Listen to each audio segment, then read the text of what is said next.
ये कहानी एक युवा फोटोग्राफर नील की है जो नई नई जगहों की तस्वीरें खींचने के शौक में एक ऐसे गांव पहुंच जाता है जहां की एक रहस्यमयी तस्वीर ने कई जिंदगियां छीन ली थी। कहानी। नील मुंबई में एक मशहूर फोटोग्राफर था। वह अक्सर सुनसान और रहस्यमय जगहों की फोटो लेकर उन्हें सोशल मीडिया पर पोस्ट करता था।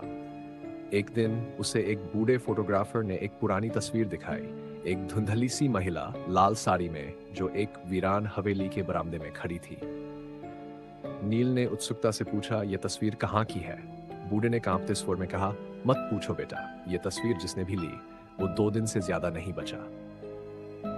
नील को यह सब कोरी बकवास लगी। वह तस्वीर अपने कैमरे में कैद कर लेना चाहता था। बूढ़े ने बहुत मना किया लेकिन नील ने उसका पता छीन लिया। बिहार के एक दूरदराज गांव कुंदरिया में वह हवेली थी। हवेली का पहला दिन। नील गांव पहुंचा। गांव वाले उसका नाम सुनते ही चुप हो गए।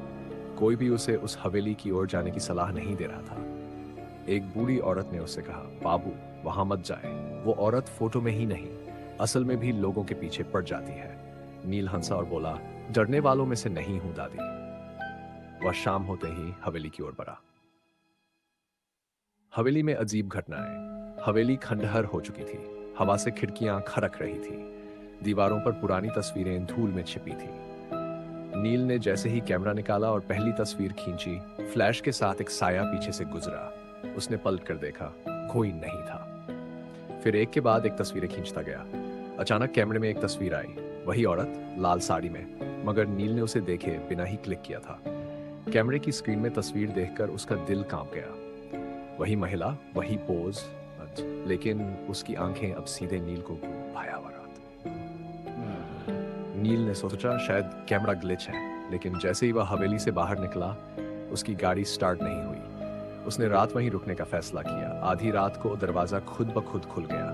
नील ने टॉर्च जलाकर बाहर देखा, कोई नहीं। वह जैसे ही मुड़ा, वो औरत सामने खड़ी थी। चेहरा जला हुआ, आंखें खून जैसी लाल, बाल हवा में उड़ते हुए। उसने धीमे से कहा, मुझे वापस दे दे। क्या? नील घबराया। मेरी आखिरी तस्वीर जो तुमने ली है वो मेरी आत्मा को बांध रही है।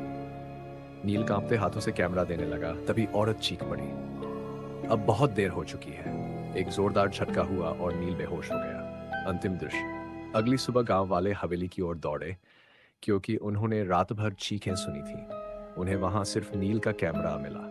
नील कहीं नहीं था। कैमरे की आखिरी तस्वीर वही औरत थी, लेकिन इस बार उसके साथ कोई और भी था, नील। उसके चेहरे पर डर और आंखों में स्थिरता थी, जैसे वो अब तस्वीर में कैद हो चुका हो। अब कहते हैं अगर कोई भी उस तस्वीर को देखे तो 3 दिनों के भीतर उस महिला की परछाई उसके आसपास घूमने लगती है और फिर एक और आत्मा तस्वीर में जुड़ जाती है। तो दोस्तों, कैसी लगी आपको आज की ये रहस्यमय कहानी? क्या आपको भी कुछ अजीब महसूस हुआ? शायद वो परछाई अब भी आपके पीछे हो। अगर आपको मेरी कहानियां पसंद आती हैं तो इस चैनल को लाइक और सब्सक्राइब करना ना भूलें, क्योंकि अगली बार हम फिर मिलेंगे एक नई रहस्य के साथ। शायद अगली कहानी आपके आसपास की हो। ध्यान रखिए, हर तस्वीर में एक चेहरा नहीं, कभी कभी एक आत्मा भी छुपी हो सकती है। और आप सुन रहे